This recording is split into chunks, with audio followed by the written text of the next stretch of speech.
Hello and welcome to this video. In this video, we are going to do a level question from paper 4, Specimen paper 2023, question 2. The question states that Z Limited receives an order from an existing customer to manufacture a new product for a period of 4 years. To satisfy this order, the directors of Z Limited have to purchase a machine from overseas with an expected cost of $300,000. The machine has a useful life of 4 years with no residual value. Hire a specialized engineer. Purchase direct materials from a new supplier.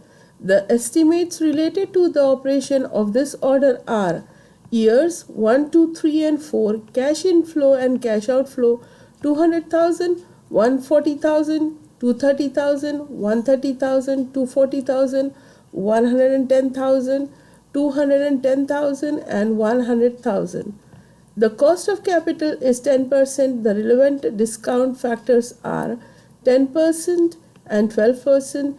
We have for 10% various rates are given and for 12% various rates are given.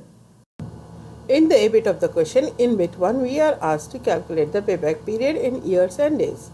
You see, payback period is the time which is taken to recover this initial investment which we have invested in the year 0. To recover this back, the duration or the time period which is required is our payback period. So for this, what we will do is we'll take the net inflows, because this is the cash inflows in the business. From there we subtract the outflows, that is from 200,000 in year 1 we subtract 140,000. So we are left with net cash balance of 60,000 in year 1. And out of this 300,000, if we subtract this 60,000, we have recovered this 60,000 and we are left with 240,000 to be recovered at the end of the first year. Then in the second year, if we see, we have 230,000 as inflows and the outflows are 130,000. So if we subtract this, that is from 230,000, we subtract 130,000, we get 100,000. This is the net cash flow in the business. And we have to recover this $240,000. So we will subtract this $100,000. So at the end of the second year, still we have to recover $140,000. In the third year, we have 240,000 as inflow and outflow is 110,000. So when we subtract this, we get the net cash flow as $130,000. And we have a balance left of $140,000 to be recovered. So when we subtract 130,000 from 140,000, we are still left with $10,000 to be recovered. In year 4th, we will recover this because we have 110,000 as inflows and the outflow is 100,000. So the net cash flow which we have is 110,000. So we have recovered this 10,000 and we are left with a additional cash of $100,000. When we see the time period which was required to recover all this $300,000 was till 3 years. We have recovered almost most of the money. We are just left with $10,000 which we have recovered in the 4th year. But we don't require a whole year to recover this $10,000 and we have to calculate even the days which are required for recovering this $10,000. So in 1 year we are recovering how much? Net cash flow which we have is $110,000. So $10,000 will be recovered in how many days? We will cross multiply it, that is 10,000 times 365 days divided by $110,000. We will get 34 days. Therefore, our payback period to recover the initial investment which we have paid for our machinery is 3 years 34 days. In the second bit of the question, we are asked to calculate the accounting rate of return. Accounting rate of return, which is also called as ARR, is equals to average profit times 100 divided by the average investment. So for this, I have taken the inflows and outflows from the first bit as well as the net cash flows which we have calculated in the first bit and total them up. You see, average profit, to get the average profit, what we will do is we will take the net cash flows and from there we subtract the depreciation. As it was mentioned in the question that at the end of the 4 years, there is no residual value of the machinery. That means the machine was completely depreciated. As the machine was completely depreciated, hence we will subtract this 300,000 from the net cash flows which we have calculated here as 400,000. From there we subtract the complete initial investment of machinery, as this was completely depreciated, so we get the profit as $100,000. And then to find this average, we have 4 years, so we will divide it by 4. So we'll get the average profit as $25,000. And then we will calculate the average investment. Average investment, we have a formula, that is average investment is equals to initial investment plus residual value by 2.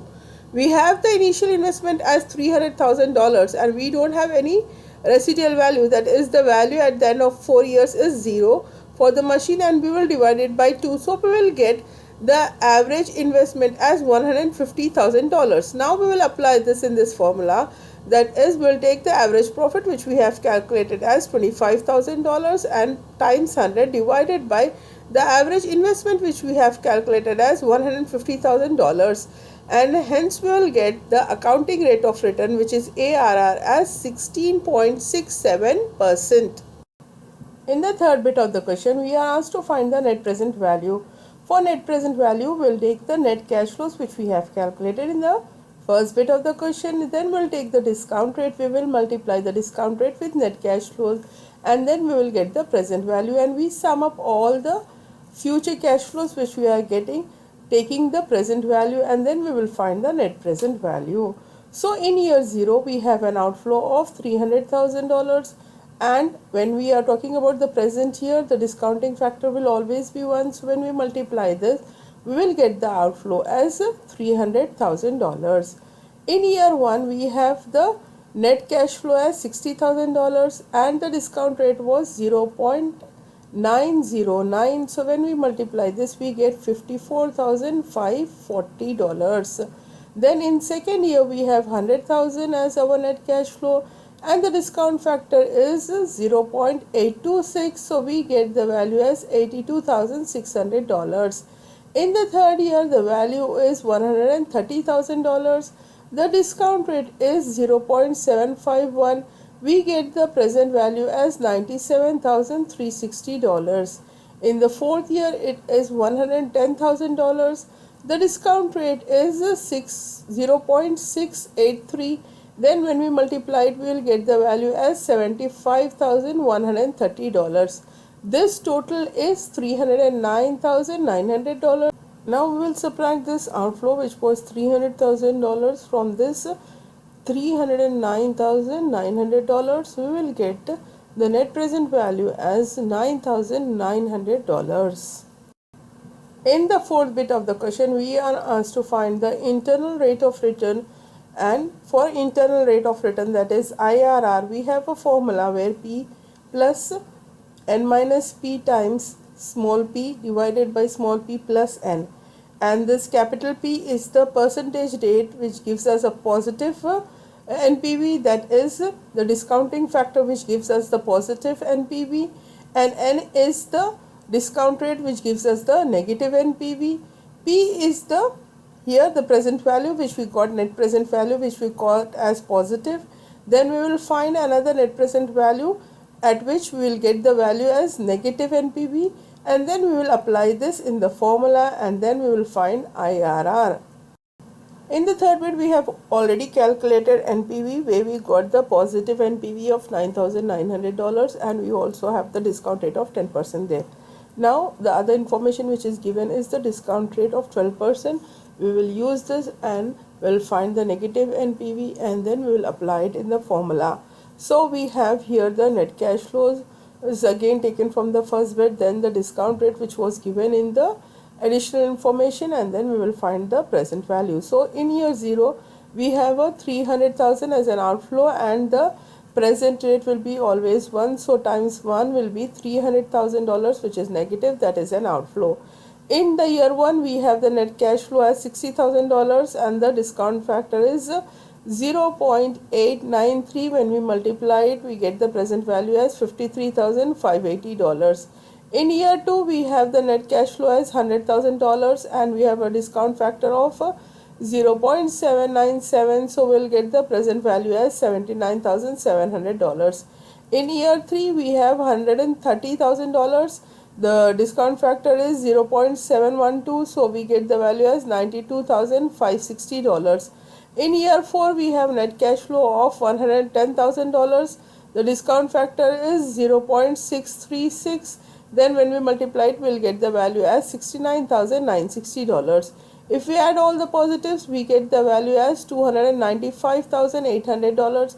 And when we subtract this minus $300,000, we'll get a negative NPV of $4,200. Now we have all the information available, that is we are going to use this formula, which is IRR. Here the capital P, that is the discount rate at which the NPV was positive, was 10%, which we have calculated in the previous bit. Then here we have calculated the discount rate at which the NPV is negative is 12%, so that will be the capital N. And then the small p, the value of NPV, which we got it when the discount rate using 10%, which was positive, so that will be $9,900. And the small n, which is $4,200, which we have just calculated. And when we apply this in this formula, we will get the IRR as 11.40 or 40%. In the B bit of the question, we are asked to advise the director whether Z Limited should purchase the machine to manufacture the new product. We have to justify our answer based on the financial and non-financial factors. The financial factors we have calculated in bit A of the question, that is we have calculated the payback period, which was 3 years 34 days, and this is less than the total duration required for the project to complete, and as this is less, hence it is beneficial. Then ARR, which we have calculated as 16.67%, and this is also higher than the cost of capital, which was 10%, so this is also beneficial for Z Limited to accept the project. And then the investment, when we have checked the NPV at the cost of capital, that is at 10% discount rate, we get a positive NPV, and this is also beneficial. Then we have the IRR, which we calculated as 11.40%, which is higher than again the cost of capital of 10%. So based on all these financial factors, it is advisable that Z Limited can go for the option. Now we'll go for the non-financial factors. Here it is mentioned that this is a new product, so with new product they will enter the new market as well, so this can lead to more expansion. And if the project if the business is already in the growth phase, then they can proceed further and have more expansion in new markets, and they can grow further. But as this is a new product, they will require staff training, which was mentioned initially. And one more thing which was mentioned initially was that they will also require the qualified engineer, so they have to hire a qualified engineer. And also, which was mentioned in the beginning of the question, that the reliability of raw material supply is from the new supplier, so they have to look for the reliability, whether the raw materials are supplied by the new supplier at appropriate cost and are supplied more efficiently or not. So then we, based on this non-financial factors, they have to decide, and based on this, the decision which I support is that Z Limited should purchase the machinery and manufacture the new product, because there are many positive reasons, that is all the financial factors are positive, as well as they can enter a new market and then they can grow further. And staff training, which is required for the staff, will also be a motivating factor, and when they hire specialized engineers, the efficiency may boost. So based on this, it's better if they opt for this new product and manufacture this new product and purchase the machinery. Furthermore, additional information is provided which states that the expected cost of the machine is $300,000, includes an import duty of 20%. The import duty has increased to 30% due to the recent unfavorable trade agreement. In the C bit of the question, we are asked to explain the impact of this increase in the import duty on the decision in B bit, and we have to support our answer with calculations. Now if we calculate based on this information, the machine was 300,000 when the import duty was 20%, that is 300,000 when 120%. Now there is an increase of 30%. So 130%, how much? When we cross multiply it, we will get 300,000 times 130% divided by 120%, which will be $325,000. So previously the machine was $300,000. Now with increase in the import duty, it will be $325,000, which is an increase of $25,000. So now we'll do the calculation. The calculation which we did in the A bit and first bit was the payback period. There, if you remember, at the end of the third year, we were able to recover 2,90,000, that is $290,000, and $10,000 was still remaining. Now at the end of the third year, we will have 35,000 because this increase will also be added because this is the initial investment, so this will be added. So 10,000 plus 25,000, which will be $35,000, will be recovered in the fourth year. If you remember, the net cash flow in the fourth year was $110,000, and we are getting it this in 365 days.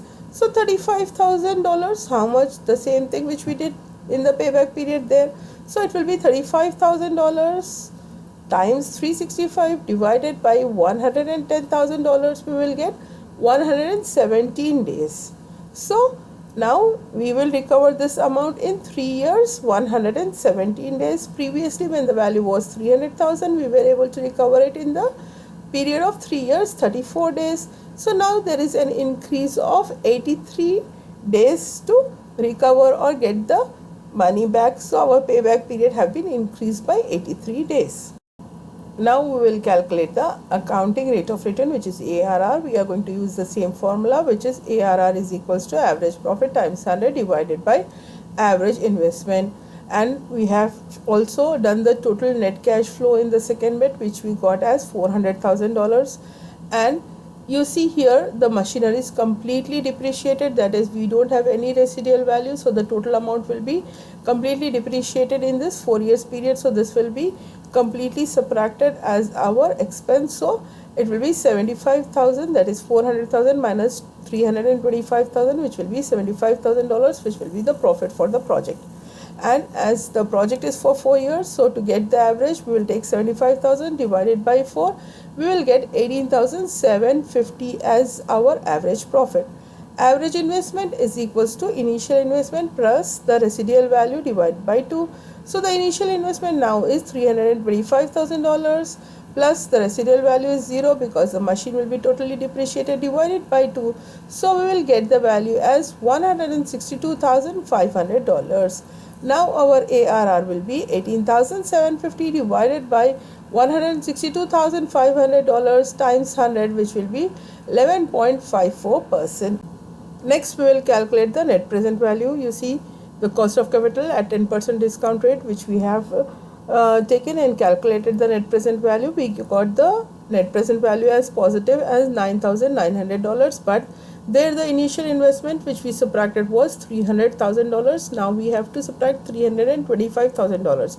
That is, we have to subtract this additional $25,000 as well. So now we will get this as $15,100 as our net present value. For this, when there is an increase in the initial investment, is negative. Hence we have to reject this decision, that is we have to reject the purchase of the new machinery if the import duties have been increased. So with this we have completed this question. Thanks for watching my videos. Have a peaceful and blessed life.